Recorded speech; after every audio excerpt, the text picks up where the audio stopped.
right, that brings us to our 8th item, which is ordinance number 2020-09-049R, an ordinance amending Urbana City Code Chapter 2, Section 2-4. There were issues brought up from council about the availability of the documentation for this to the public and it not being available. It's still not hyperlinked in the memo. We also had issues noting that the description was not sufficient if it was actually being presented at a city council meeting for consideration, and we would encourage that we can have discussion on this evening, but that we want the public to know that no final action can be taken on this item as it has been presented. I'm not sure if Jim wants to let us know or the clerk wants to let us know because of that fault if we can even send it to council if there's going to be a vote on it. I'm not sure where we're at because of that loss. Jim, I see you popped in. You want to let us know what we can and cannot do with not having proper description on there? The description for a committee of the whole meeting is sufficient. The rule on descriptions in the Open Meetings Act, as well as 2-pack opinions, provide that the detail of the description, little more than this, is when an item appears on an agenda for final action consideration. You can't adopt this tonight anyway. It's no different than any other ordinance. You would have to send it, if you were inclined to do so, on to council with or without a recommendation. I think that answers your question. Sure. So we can still vote on it to send it with or without a recommendation or with or without changes because we're not taking final action even though the description is insufficient. Right. Sufficient for this one, but not for the next one. Right. Okay. All right. So I guess, Diane, did you want to go ahead with a presentation or staff? Sure. Okay. Sure. Thank you.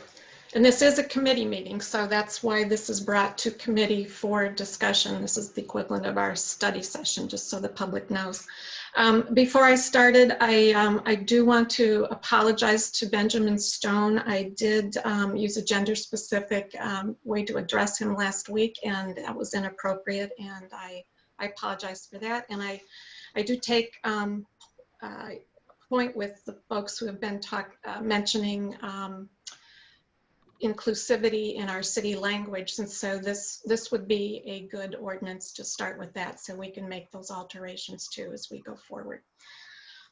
So as I mentioned last week in some introductory remarks, I'll repeat some of them this week. We value public comment, public input. It's a very, very important part of our meeting, and it's legally required by the Open Meetings Act, and we have always had a great deal of public comment and very rigorous debate.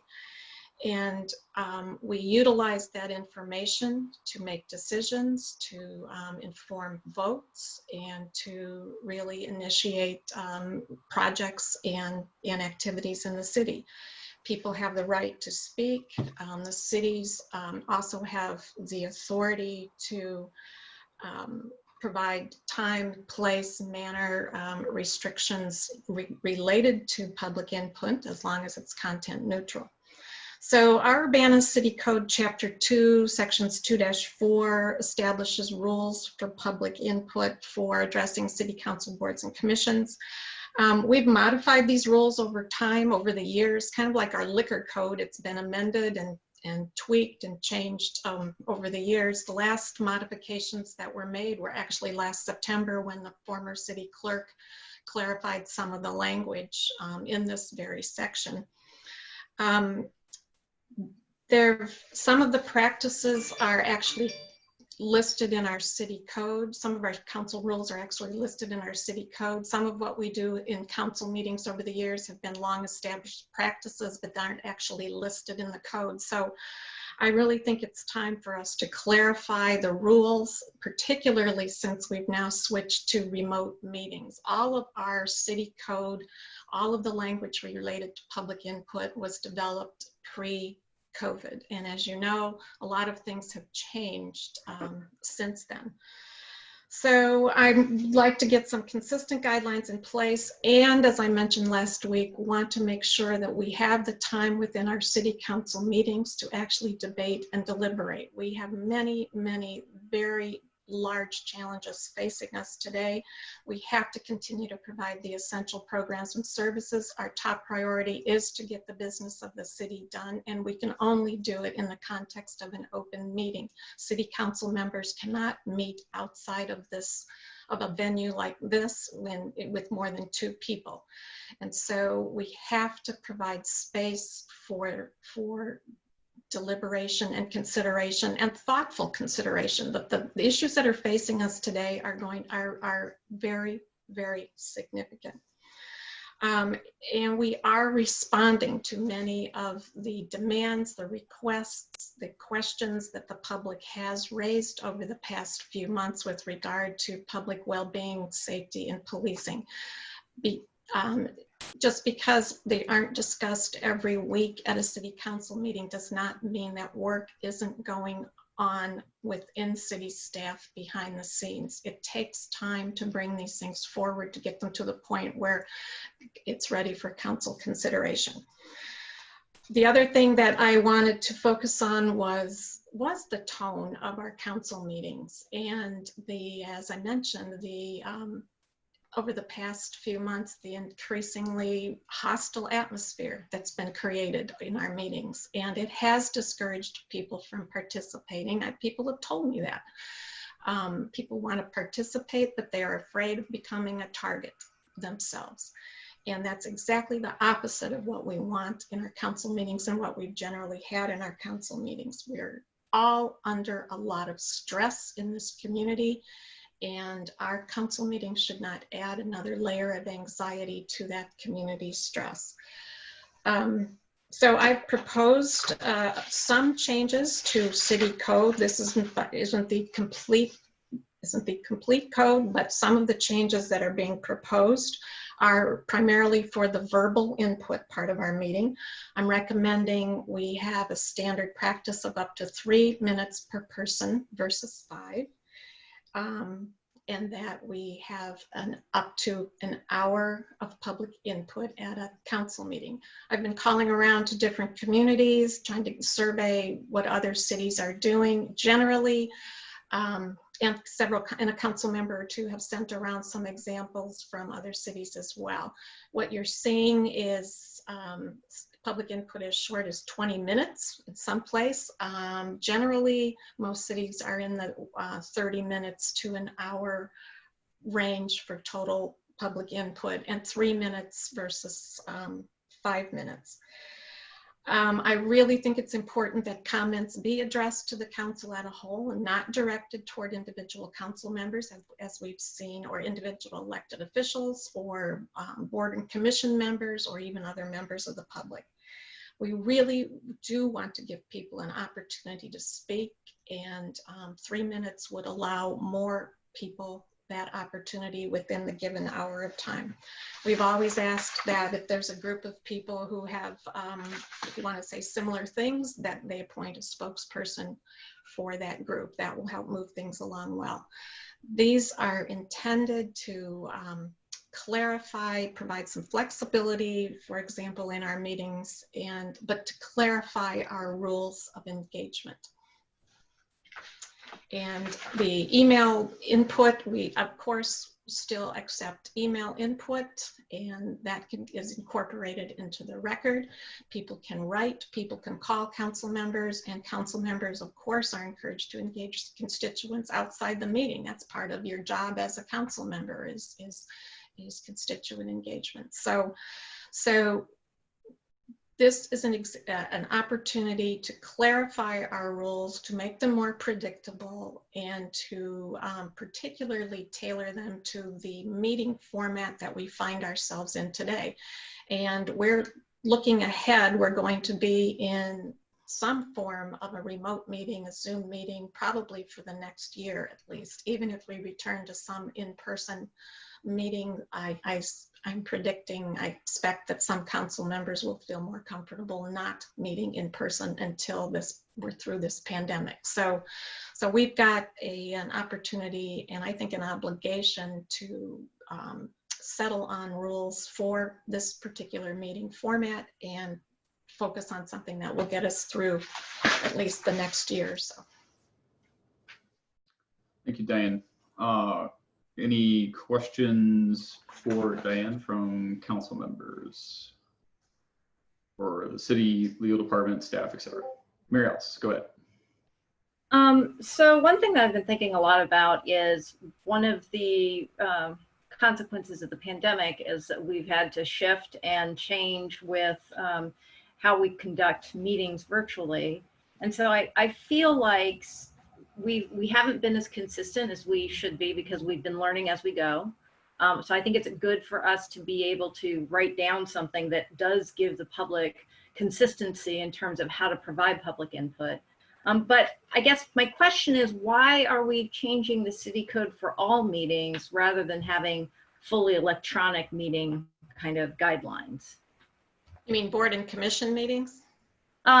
For any type of public input where the meeting is 100% virtual. And I'll give you an example. So one thing that I was thinking about was when we normally are in person, people come in, they fill out a form, they check the box that says, you know, I'd like to speak during public input at the time of the agenda, or I prefer not to speak, right? So they're given 3 different options, and then we kind of progress from there. Well, that really isn't something that we've been doing virtually because it's difficult to do that virtually, but I'm wondering if we should come up with something that is similar to that and basically that's customized to virtual, 100% virtual meetings. Are you asking if we should have public input at the time of each specific agenda item or give that opportunity? Actually a little bit broader. So I guess what I'm saying is we have these rules in the code that you've proposed. I'm wondering, rather than go ahead and rewrite just in general all public comment, if we should just have kind of, here's how we conduct a fully virtual meeting. Okay, gotcha. So that's what I'm trying to figure out, is that direction. That's an option. I do think it's important to have consistent rules across all different types of meetings, including the board and commission meetings, not just city council and committee of the whole meetings. Right. So whatever we decide for council and committee should be applicable to boards and commissions as well. Well, I thought one of the suggestions from the public, which was interesting, was giving people the ability. We've been changing how we've been doing email public input. All the public input is included in the meeting minutes, but I like the idea of having somebody, if they want to have, you know, a couple of words spoken, that they would have that option in addition to just having something, so that way it's read to everybody. I thought that was a good suggestion. So that's what I'm trying to think about, is how do we basically equate what happens in person versus what happens virtually? So that's, I think that should be part of the conversation, what direction we want to go. Thanks, Mary Alice. Two suggestions about trying to incorporate our general rules that were from in-person meetings, and also maybe creating separate rules for electronic meetings, separate from changing the entire city code. Okay, other questions for staff and or the mayor? Go ahead, Dennis, then Bill, then Charisse. There are probably more than one, but I just was noticing on at the end of section 2, there's new information about deferrals. And it seems that the suggestion is that the council members can defer something 2 times. And my understanding is that usually when we do a deferral, it's really just a single deferral to the next similar meeting. I'm wondering if the mayor can comment about the addition of an item on the agenda to a second time of deferral. Well, that wasn't actually an addition. The language that's crossed out actually was, this is basically an interpretation or a translation of the language that was crossed out. I had asked Jim Simon to simplify the language so that it was actually more understandable than what was written. So this possibly came from, this language was in the city code. It may have been what Charlie Smythe had worked on in the previous version of this, but it's not an addition, it's simply a translation of what's there already. All right, Bill Brown, you're next, and then Sharice. I guess I disagree with that because the original was it would take a three-quarter vote to consider it at a special meeting to be held before the date of the next regular meeting. So before, you could have a three-quarter vote to consider it before the next council meeting using a special meeting. And under the rewrite, the three-quarter vote would be to defer it a second time. So it seems like it's really two different things. Yeah. I'll let Jim address that. You're right, Bill. In drafting it, it's given the situation we're operating under, it gives the council more flexibility in terms of a second deferral. If you're unable to meet before the next meeting, then what happens? There's no default really on that because it's been deferred. The new language was intended, the add that you're suggesting or expansion you're suggesting, you are correct, it is an expansion, but it's intended to give the council more flexibility to when they want to defer a second time, if at all. Okay, thanks, Bill. Sharice, you're up next, and then Bill Colbert. I guess when I was looking at it, we're going to keep the order of the meeting the same. We're keeping the order of the meeting the same. Yes. So we'll still have input before presentations, or during presentations, or after.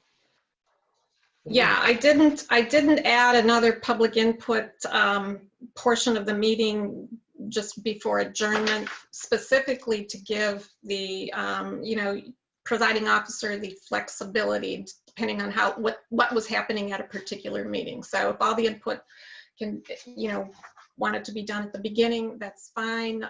If you had a whole lot of people wanting to speak to specific agenda items, it might be necessary to put some at the end. But this in the code could be left more general in the set of council rules. Most communities have a separate set of rules. They're not in the city code, but they're rules for the, just a set of rules and procedures that folks can follow, and that could be included in that. So it's to give people the option to do either. Okay, so when we had that one meeting where we had two separate input time, I'm just going to say this because I really thought having the input at the end of the meeting gave people who were listening and attending the meeting virtually opportunity. Somebody's got a speaker on. The opportunity to actually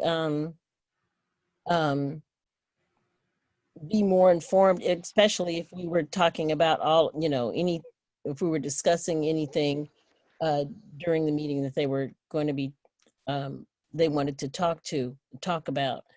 And I just thought that, I don't know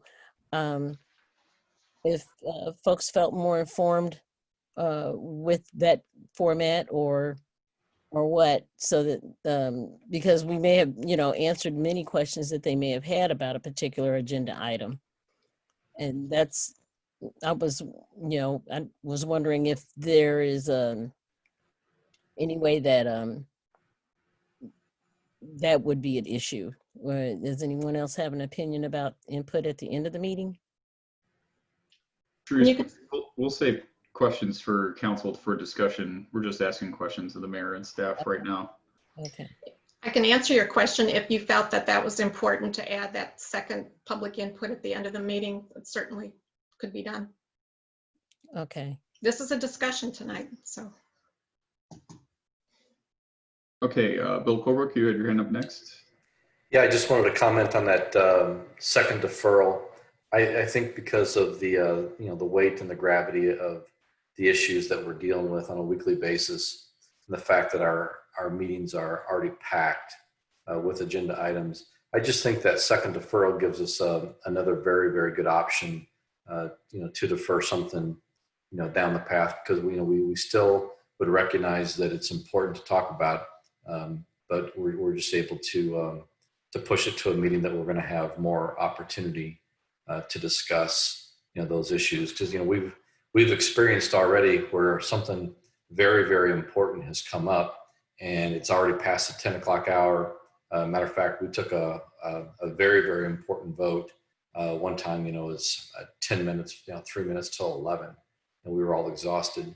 I think this one simple rule just gives us more opportunity, more flexibility to be able to discuss important items when we've got a little bit more time to do so. Thanks, Bill. I saw Bill Brown's hand come up and then Julie. Yeah, I wanted to follow up on the question about the language saying mayor or presiding officer versus just presiding officer. Seems like the main place where mayor or presiding officer is used is in the providing warning to the speakers that use abusive, personal, threatening, or defamatory language. And then most other places it's presiding officer. So was that a conscious decision, making some places mayor or presiding officer, which I guess when the mayor is the presiding officer, you wouldn't have to say mayor. So when you're saying mayor or presiding officer, you're saying that during a committee of the whole meeting, either the mayor or presiding officer could intervene. Is that right? Correct. Okay. So it sounds like it was a conscious decision. Yes. Okay. Okay, I think that answers my question. Julie and then Dennis. Sure, this is, I think we'll leak into when we have a discussion, but this was a question about ensuring people that their emails will be read and how to ensure that they would be attached to the minutes. I know that on the current just instructions to the public, it's this very, 8 a.m. to 4 p.m. on the day of the meeting or something like that. Mm-hmm. And so, but I note that in this, there's no time frame. So I just wondered if that had been thought out yet. And then I had a suggestion of possible language that might be appropriate. It hasn't been added into here. We were kind of working within the structure of what was already in the code. So if that's something that, and it's something, that's another case of where, is that going to be a permanent part of all meetings, or is this the Zoom remote meeting format in terms of emailed input and how we treat emailed input going forward? So that's something to decide. Well, and apologies, Jared, if you want me to wait and say this until a little bit later, but I just want to reflect something that I've been hearing a lot is an understandable concern that people aren't feeling heard in a lot of us in different contexts, but in these contexts in particular. And having the Zoom meeting, we don't even get to see each other in person, and then emails sort of going into this black box. I think that whatever we can do to, and I've been trying, and I know I'm new, but I've been trying to, let people know, I read your email, thank you, and if I have a follow-up question, I've had a couple of people tell me not to waste their time, so I choose not to respond to them. But for those I've had some very nice exchanges and follow-up conversations with people as a result of that. So I don't know, just thinking that way of what is it that we can be doing as a council and then as individuals to help people ensure that we are definitely reading, listening to, and taking their public input into consideration with each meeting.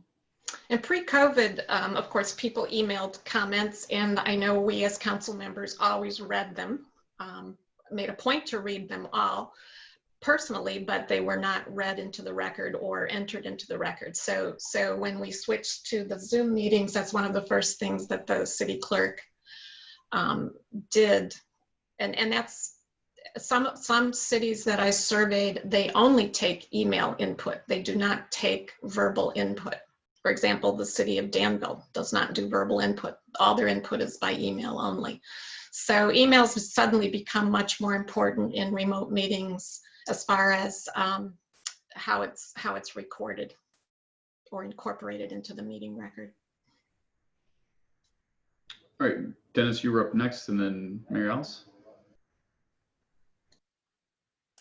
Yes, if the individual in the public wanted to present a little slideshow, presentation with images or something to the council as part of their input, are we allowing for that? And would we allow, I think 3 minutes is not enough for some input. And I don't think I would prefer to go to just 3 minutes as standard. I think that some leeway should be made here for receiving public input and possibly getting public input in other ways than just verbal commentary.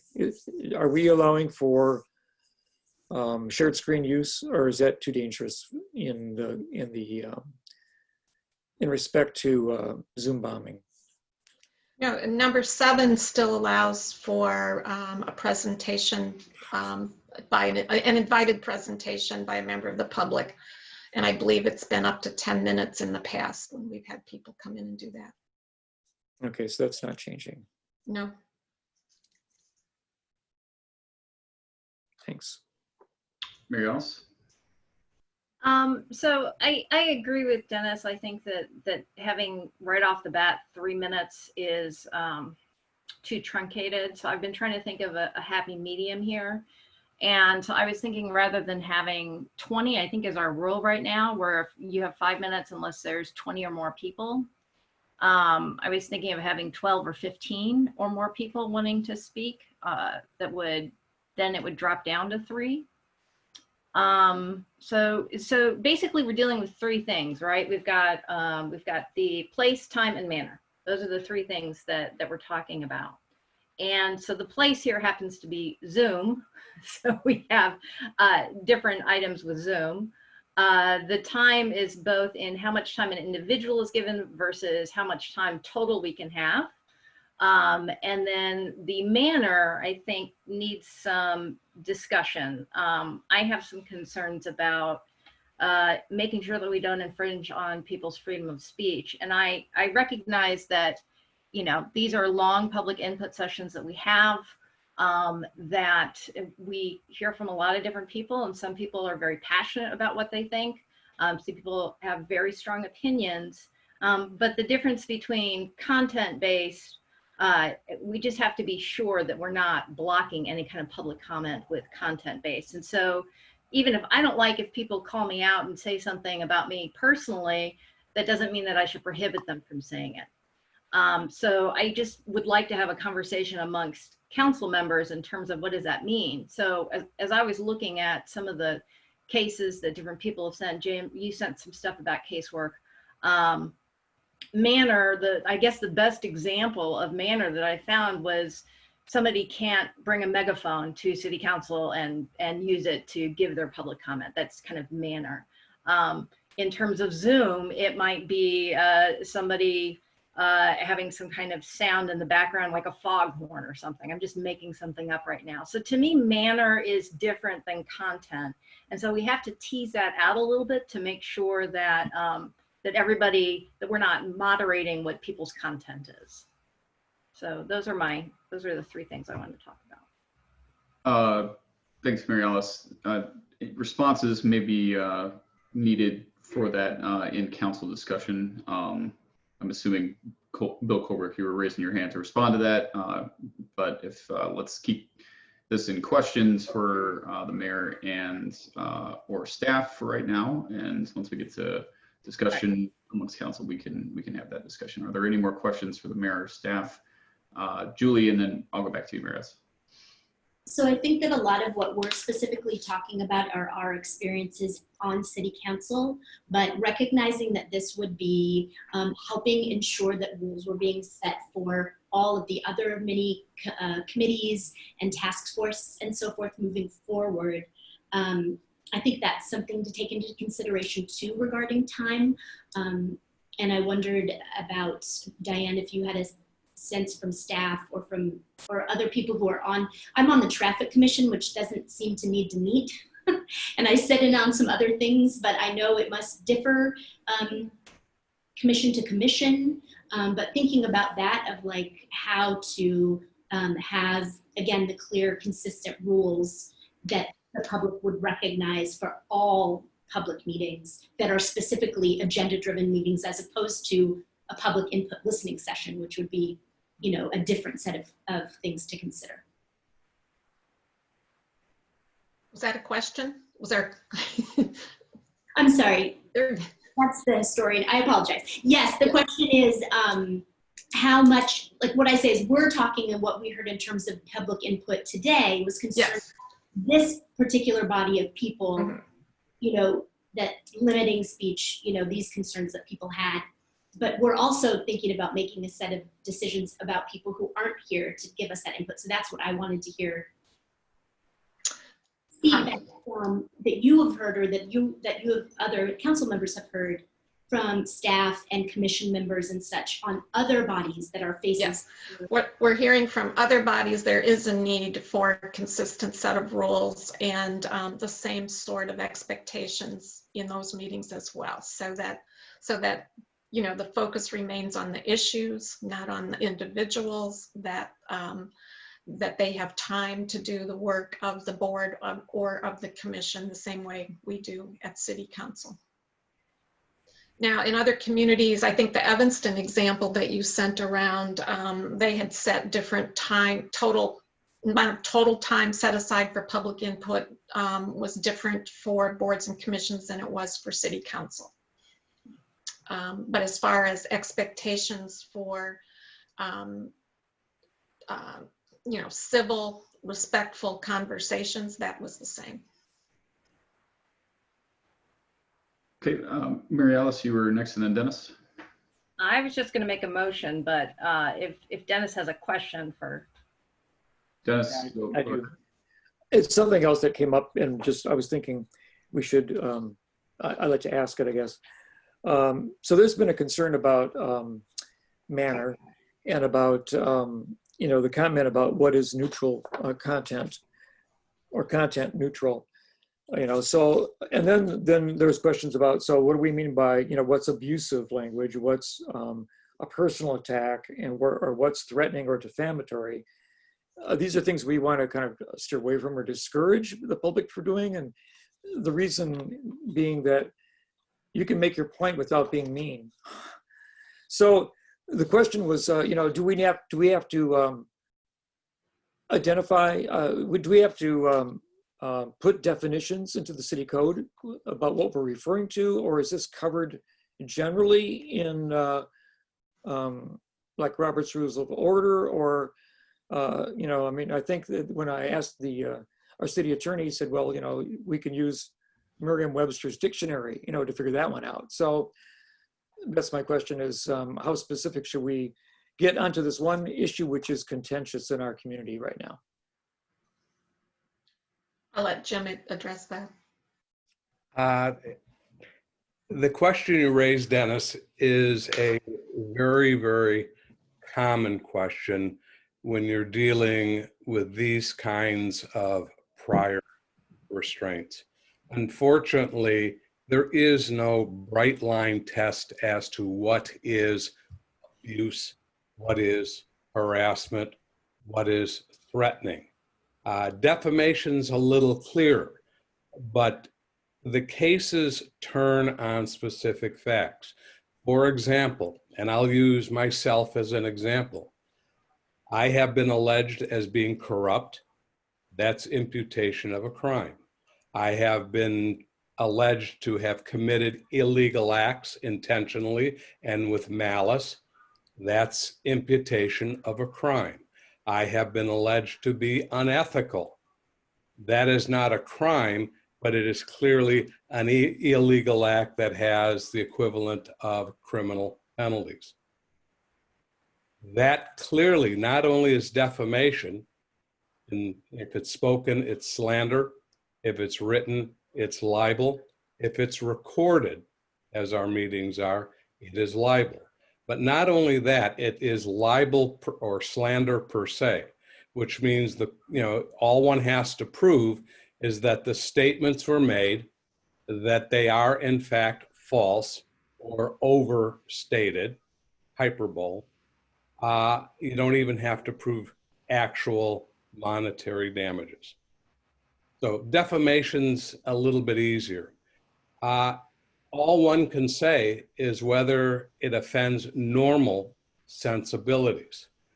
Talking about, let's say, the police chief's handling of a particular matter, or anyone else's, your handling of a particular matter, as Diane and several others have indicated, that can be done civilly and still convey the same concerns and information that the speaker wants to convey.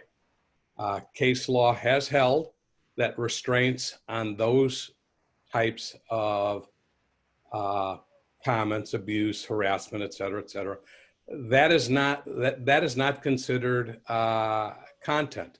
It's content neutral, because a limitation on those abuses do not address the substance of the comment. If you have a concern about police using swear words or calling people names, foul names, vicious attacks, that's not content.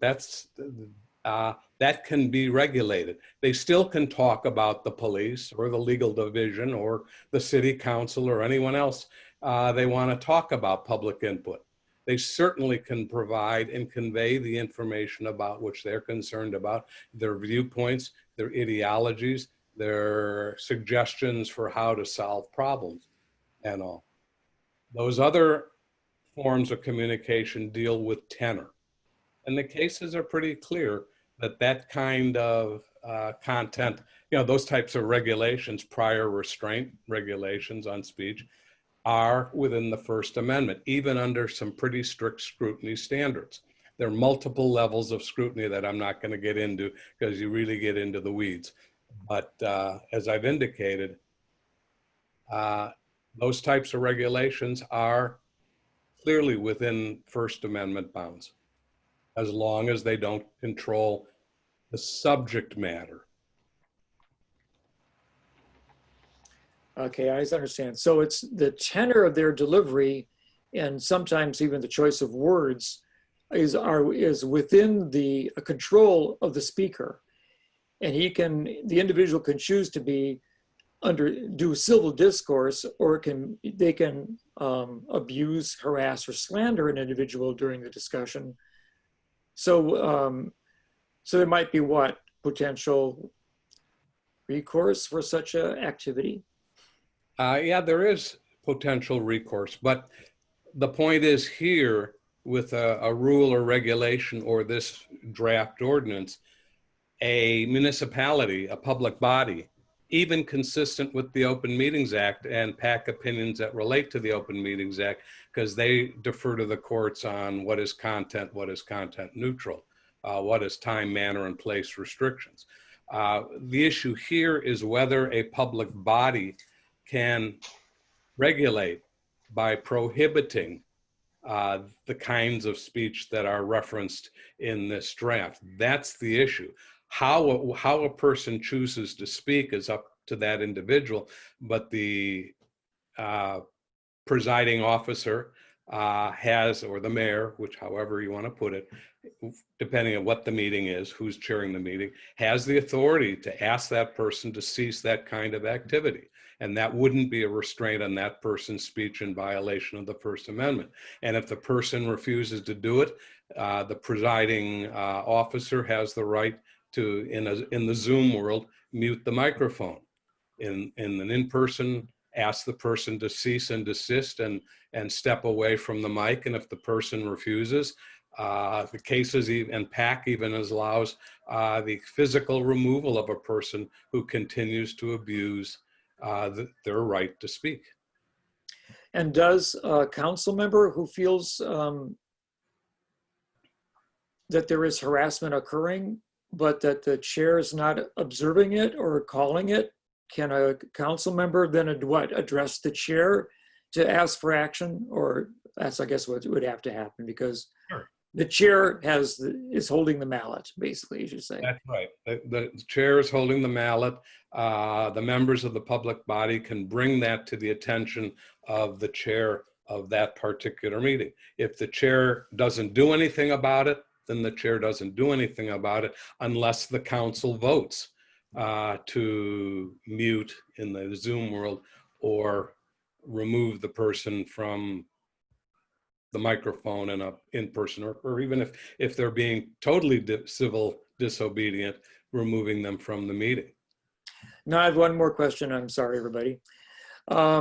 So the other topic that came up for in emails and interaction is that the individual who is choosing to address an agenda item so that they can speak, but never actually gets to an agenda item, they're really using the time to make a discourse that never actually touches upon the agenda item.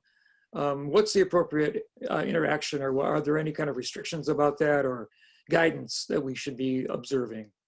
Well, the PAC has held, you can allow people to speak as you're suggesting on an agenda item, but the other rule is other approach is a much broader approach that the PAC recognizes, that the individual has a right, the public has the right to speak on issues of public business. For instance, if somebody wants to come and complain about the bar down the street, just complain about the bar without getting to any point where the council might consider looking into that, whatever that activity is. That's not public business. If they're not bringing it for the council or the committee or the commission or the board to address, then that no longer is public business. The forum is not just a soapbox forum for anything and everything that comes along. It does have to relate to public business. And that's why some communities have opportunities to speak at the beginning, before the agenda items, so the council or the public body can hear the public's view of on a particular group of agenda items. Sometimes they have public comment at the end to allow people to provide commentary on agenda items or any other thing that they are concerned about. And we've heard a lot about the public expressing their concern about Aaliyah Lewis, even though that may not be specifically an agenda item. So it depends on your approach, and there are benefits and detriments to both. To have public comment at the very end of a meeting, obviously they're as tired as you are, but any action items or committee items that have been moved on, the action or the voting has already occurred without the public input. And I happen to personally believe that the public deserves the right to comment on agenda items and all. So how you split, if you do it all, that's a policy issue. That's not a legal issue. Yeah, I agree. It's an important thing to think about. Well, Thank you. Mary Alice Wu, are there any, I'm assuming you're raising your hand to make a motion? I am. Okay, just want to ask if there were any other comments or questions from council to staff before we take a motion. And I'm not seeing anybody's hands up. Okay, Mary Alice, go ahead with your motion. All right, well, seeing as I already jumped the gun and tried to do discussion before I was supposed to, I will make a motion for ordinance number 2020-09049, an ordinance amending Urbana City Code Chapter 2, Section 24, with a recommendation to keep it in committee. Okay, that's a motion to keep in committee. Is there a second to the motion for holding in committee? Sure, I would like to make that. Okay, that's seconded by Dennis. We'll take discussion amongst council on the item with a motion to keep this in committee before we take a vote. Bill Cole. I was just going to respond to Mary Alice on the on her comments on whether we allow 3 minutes or 5 minutes per person. It kind of depends on how many people have their hand raised or how many people have a card submitted if we were in person. We've heard several comments about the importance of staying consistent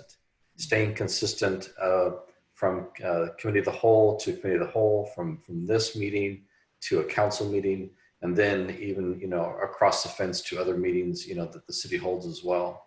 The problem I've got with the rule as we currently have it of if there is more than 20 people that intend to speak, then it's going to be 3 minutes. If it's less than 20 people, then it's 5 minutes. And I think I like what's proposed now because basically it's capped at an hour and it's capped at 3 minutes. What I have noticed since we've gone to the Zoom format, and it's even happened tonight, when Jared, you asked for, how many people had their hand raised, there was 8 people. Well, by the time that we got to that 8th person, we were already up to number 13. We'd actually got to number 14 until the number 14 person dropped off. And that happens meeting after meeting after meeting where people hold back. They don't raise their hand. We allow, people to be having their 5 minutes of discussion. All of a sudden on some meetings, we've got beyond the 20 people. And that's why we've had 2 hours of comment. That's why our meetings have gone till 11 o'clock. And I think in order to stay consistent, we do not have a rule that says if X amount of people intend to speak, then we're going to give them X amount of minutes in return. I think we make it consistent. We set the time limit per person, and we set the total amount of time for public input. Thanks, Bill. Other discussion? Dennis and then Bill Brown. I was actually kind of thinking that Mary Alice Wu had a reasonable compromise that if 12 or less people, when we get to the 12th person, no more people have 5 minutes at all. The rest, anybody who else wants to talk has to do it just for 3 minutes, and we can have a cutoff time when we close public input for that evening. And so they have to be, and also, we have a lot of people, some of them I think who live in the same complex or perhaps are sitting in the same room.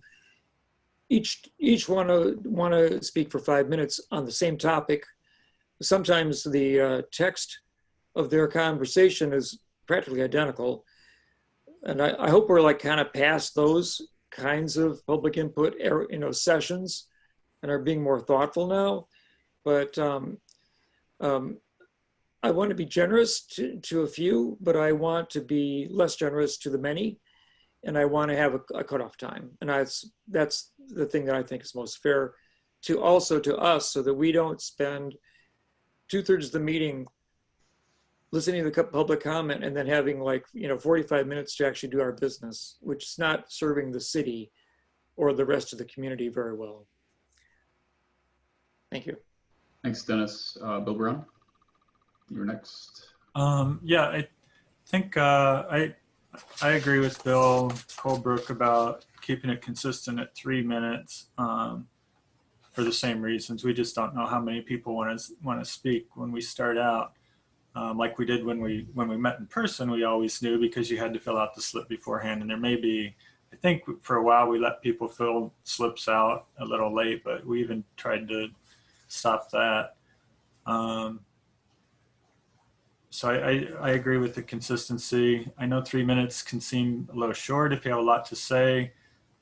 really email is the best way to reach us if you have a lot to say, I think, if you really want to go into detail on something. And we do read it. So, and from what I understand, so these restrictions as far as what you can, the personal, threatening, defamatory language, you could do that all in email because it's not part of the meeting. So apparently that's still permissible. The main goal is to maintain decorum in the meeting, not offend people, and actually try to encourage more public input, because there have been people that have been put off by the tone of the public input and had their hand raised to speak on something and then decided not to. I think people need to realize that the main purpose of our meeting is to conduct city business. It's not the purpose isn't to be a public forum. We do have a limited public forum for purposes of getting input on our business. But there are a lot of other options for public forum, frankly, a lot more with a lot larger audiences, including Larry the editors, blogs, everything like that. But I think I'm okay with an hour. It's unfortunate. I think there have been times when I started on council, and for years, I think really public input was something I always looked forward to, and one of my favorite things about being on council, and I can't say that anymore. And that's a little discouraging. I'm not sure that the language in the current ordinance actually allows for the chair to allow public input at the time of the discussion. It seems to just say you have to follow the order of the meeting, which only has public input and presentations at the beginning. So I'd ask people to ask Jim to look at that to make sure the language allows for public input at the time of the agenda item. I'm also still researching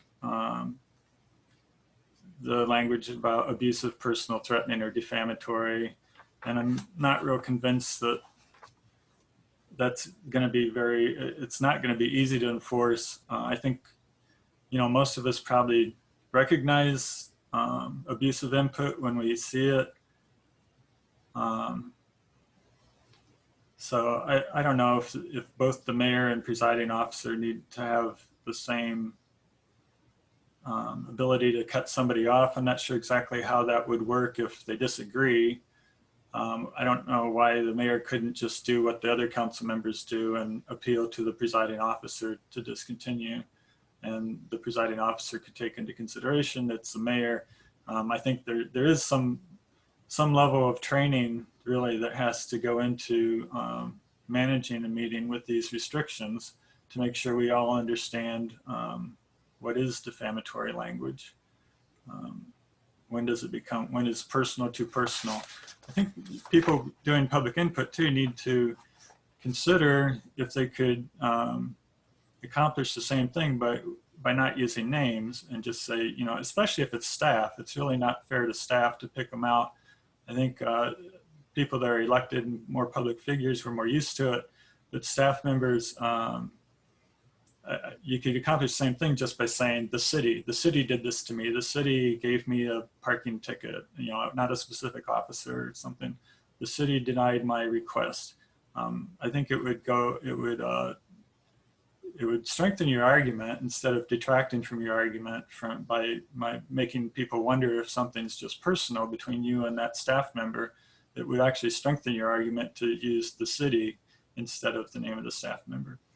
So I think some of that's a learning process, and hopefully as we go through it and have warnings, hopefully nobody will ever get cut off. Hopefully by giving somebody a warning, it would be enough to get them to rethink how they want to say something. I think, generally, I think I'm going to be okay with this. I do kind of think that this is being done mostly because of the way we're meeting in COVID.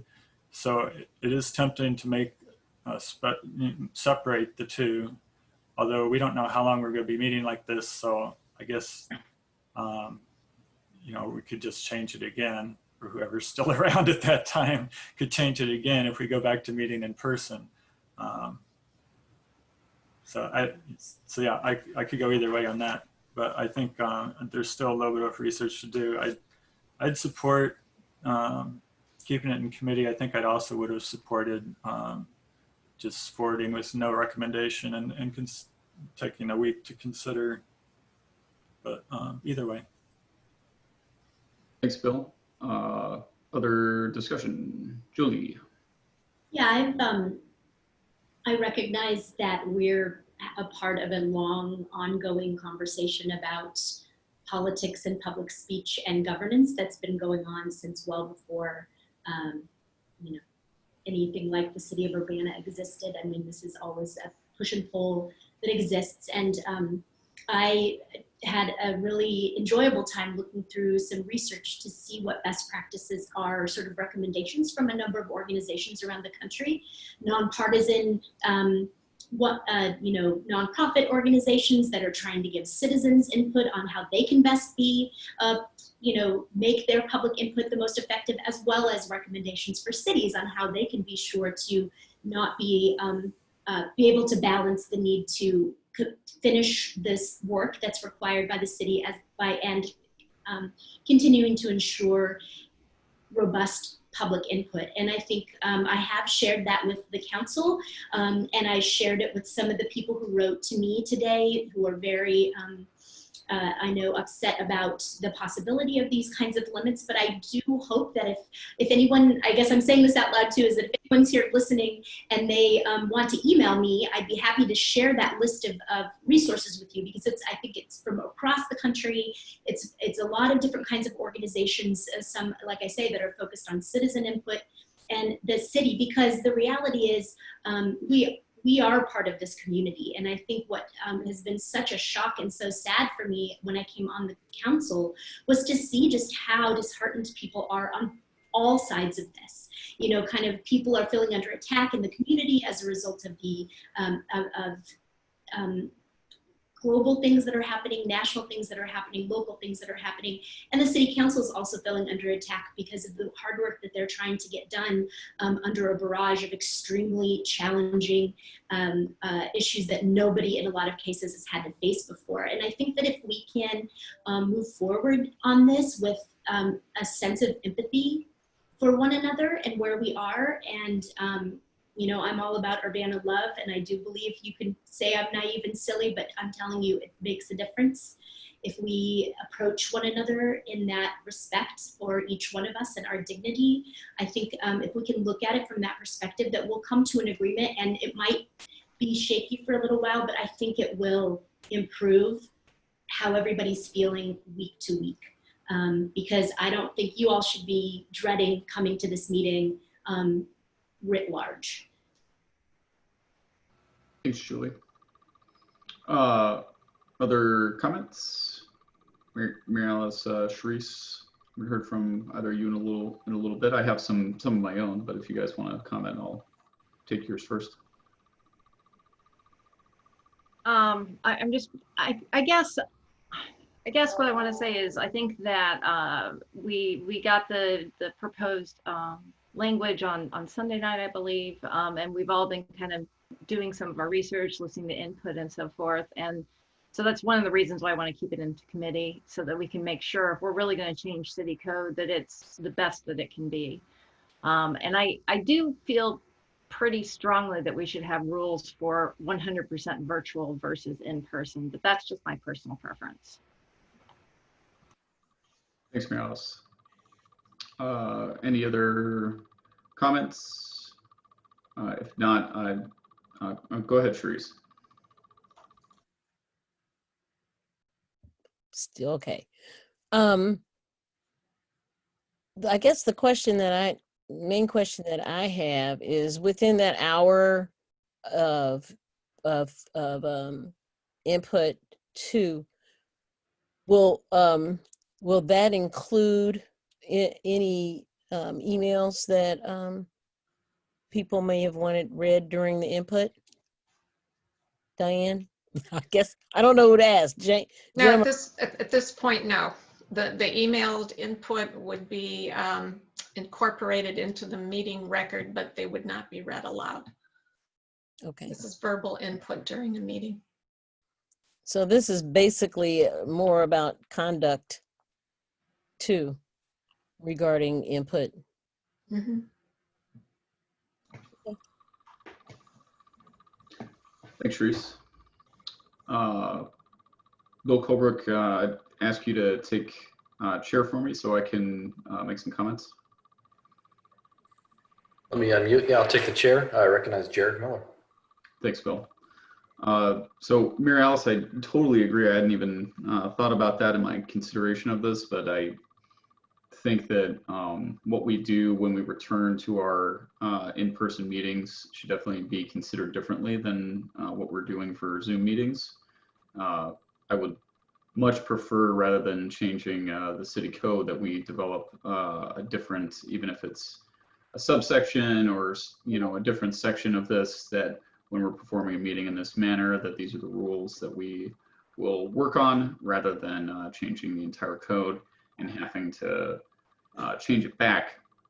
However, if that's not something everyone would be amenable to, and they would prefer to change the actual code itself, I think that at the very least, we need to include language that the code applies to in-person meetings or Zoom meetings, so it's clear to the public. I'm not sure if that was in there. I don't recall seeing that specifically said in there.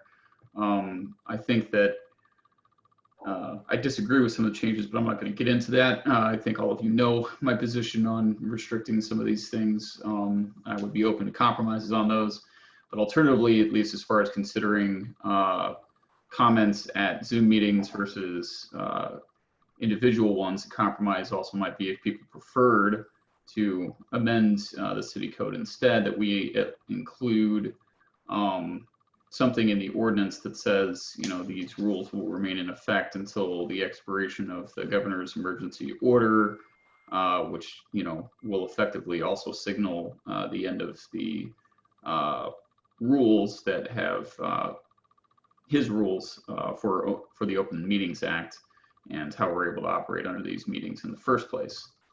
So I would be open to something like that being included in there, and then we could take the issue back up again as a compromise between doing both sets of rules. So that was one idea that I had. I think that Mary Alice, you had another great idea that we could have a number of people that get 5 minutes, and then after we reach a threshold, we could go down to 3 minutes for the remaining speakers. I don't think that that's an unreasonable thing. I would personally advocate that we continue with 5 minutes up to 20 people, because I personally value that input, probably more so than most of the council, but I understand that I'm not the only person who gets to decide what happens, but I do think that hearing from our constituents and the people we represent is one of the most important things that we do. I understand that the purpose of the public body is to do the business of the city as well. The business of the city is the business of the people. We're a municipal body that collects taxes, and we're here to represent the voices in our community. And the more restrictions we put on that, the more barriers we put in front of them.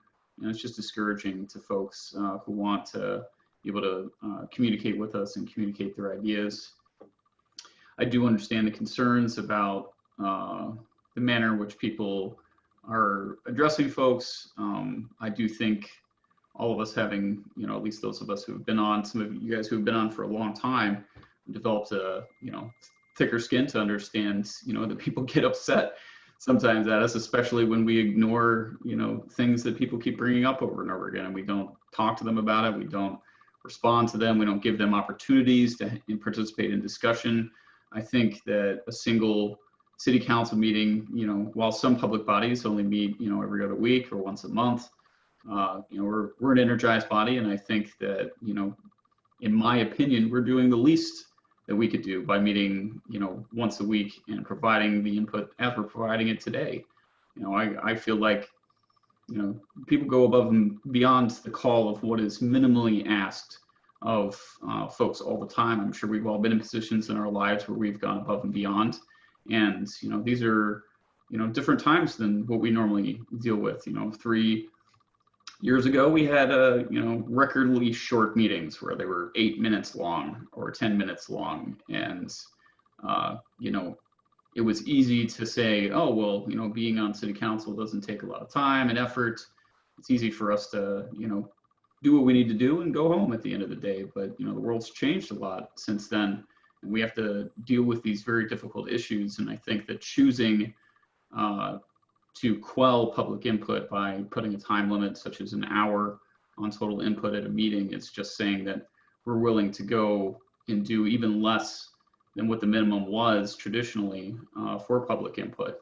And I would rather see that we step up as leaders in our community and have more special meetings to deal with these issues, to bring more opportunities to the public to engage with them. I mean, I put way more hours in now than I ever used to, and I'm happy to do so now, because this is what we're here for. This is what we're elected for. This is what people expect of us, and to tell them that well, you're getting in our way because we don't like being in our meetings for a long time, that it just sends the wrong message, in my opinion.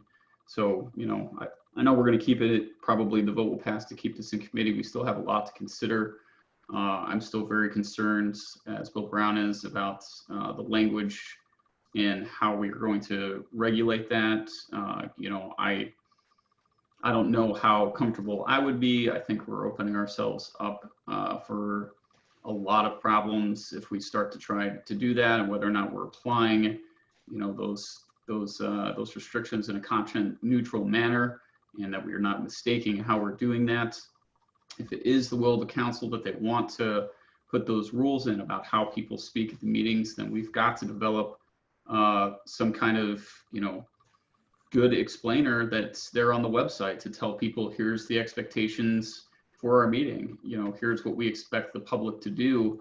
We can't just, most people aren't going to go into the city code and read the rules, and putting it at the end of the agenda probably isn't, that's, people don't open up the agendas always, and read through the stuff. They want to come and they want their voices to be heard, and we've got to do everything that we can to make them know. So if, it is the will of the council, I would at the very least say that we've got to, put something out there that thoroughly explains the city's legal position, how we're justifying what we're saying that we're going to do, and how it applies to how it gets enforced at meetings.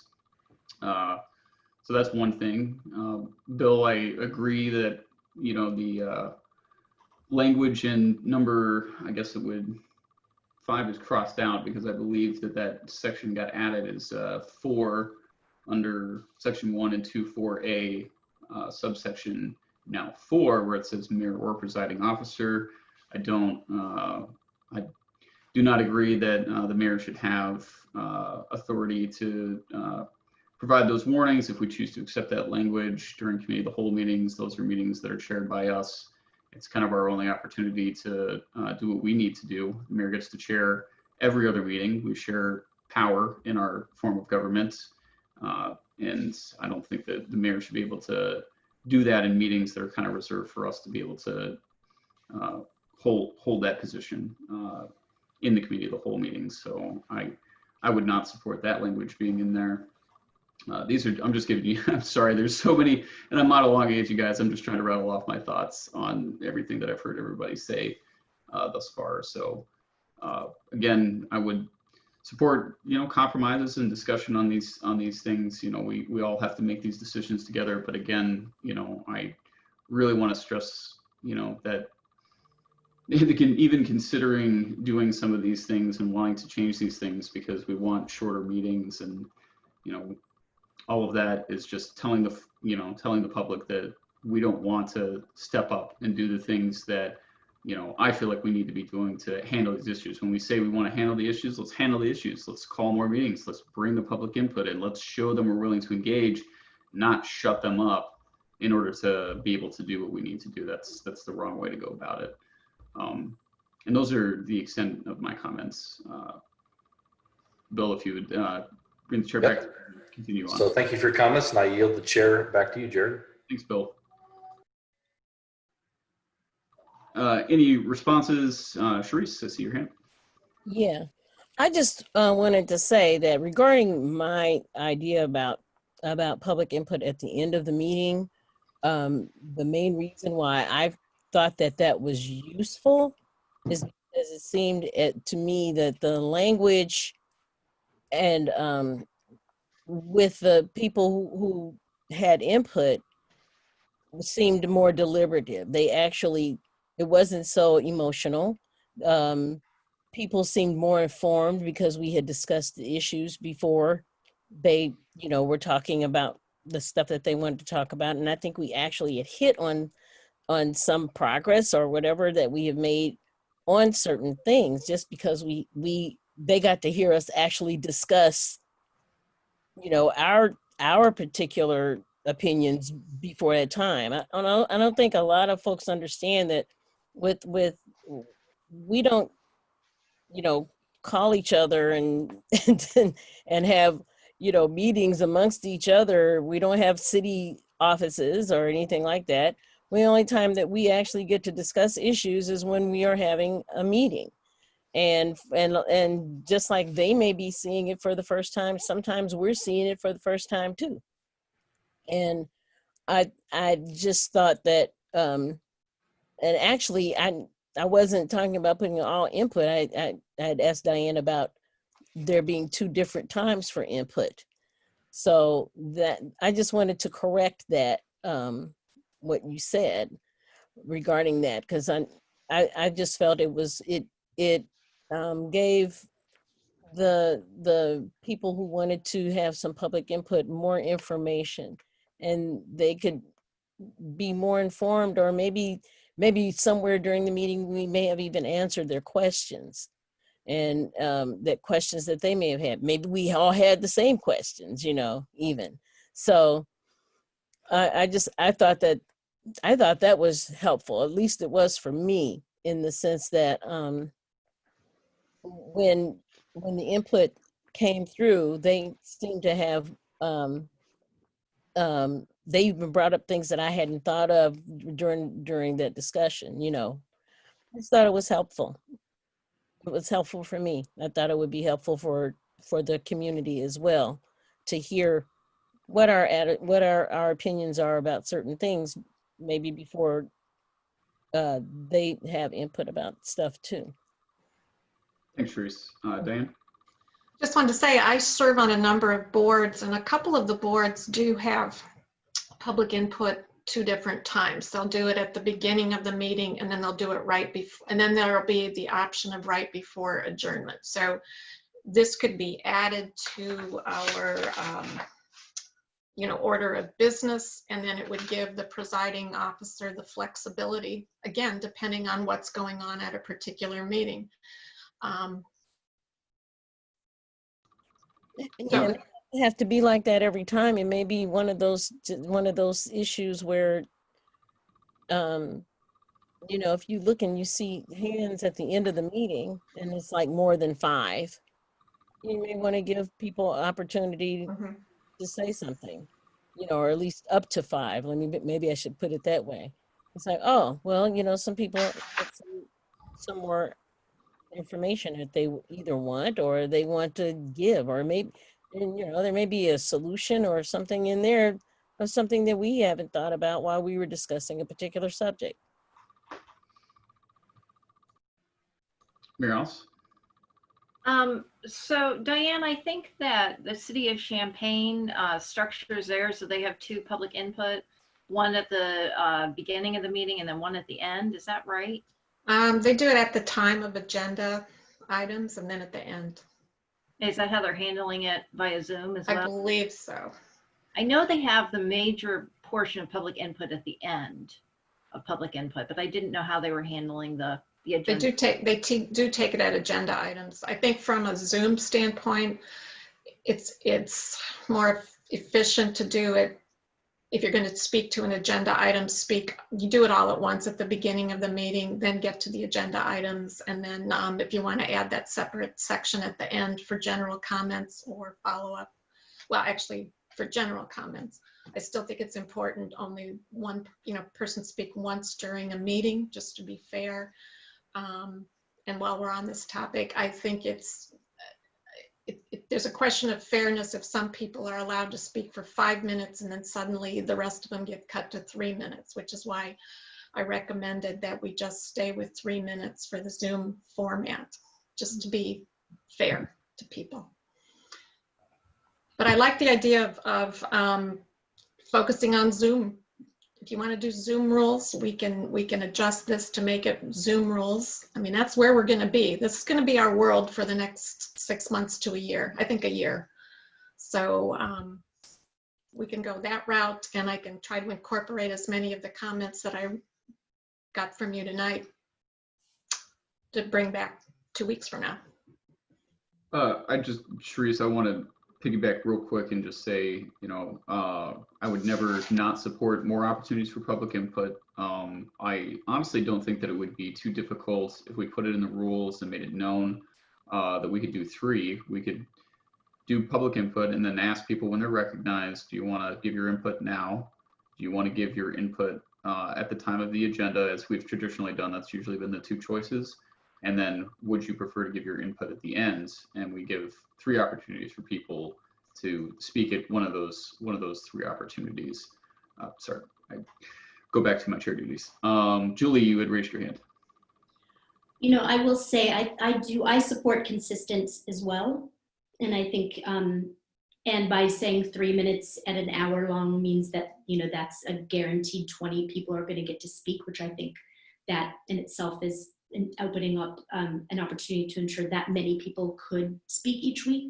But I also would say, to emphasize, as I think what would be really great would be a sort of teaching opportunity at the beginning of each meeting to say, just as a reminder for those of you who weren't here, this is how this will work, and if we all kind of have the same script to use, that would be great. And one thing I would like to include in there is that although I set and take notes of the name of each person who speaks and of what their main points are, in reality, reading the word on the page in an email that's sent into me, I have a better opportunity to really think about what they were saying and reply in specific terms to that.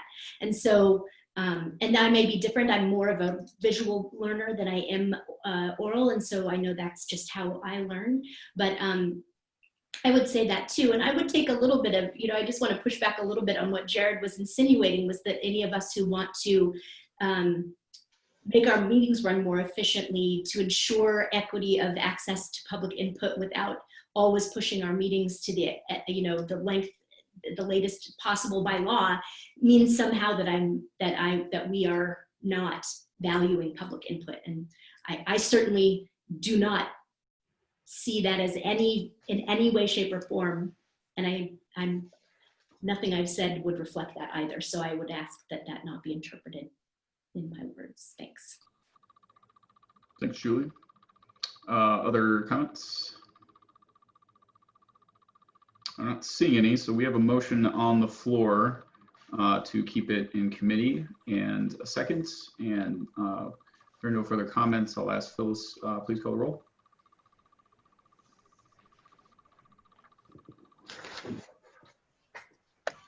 Ms. Wu, Yes. Ms. Laut, Yes. Ms. Hersey, Yes. Mr. Brown, Yes. Mr. Roberts, Yes. Mr. Colebrook, Yes. Mr. Miller. Yes, that motion passes. So this topic will stay in committee and come back before council on October 5th. I'm sure we'll be able to send any further suggestions to city staff of things we'd like to see in consideration for the next one, or a proposal for just Zoom rules versus a change to the city code itself.